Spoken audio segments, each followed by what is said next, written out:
The reason I stood for Te Awanui Ward was to support the kaupapa, especially when Kairi got sick. We knew it was time to stand up and back up Kairi. There's 5 of us standing for the Tauranga Te Awanui Māori Ward, and we're just there to make sure that one of us gets in. That's the most important, so we can retain our Māori seat.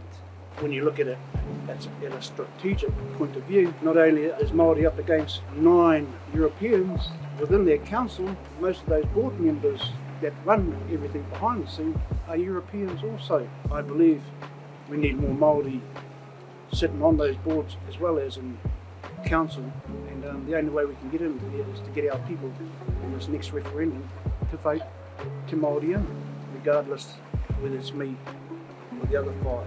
And I believe it's time for Te Māori to stand as one, never mind about you and you.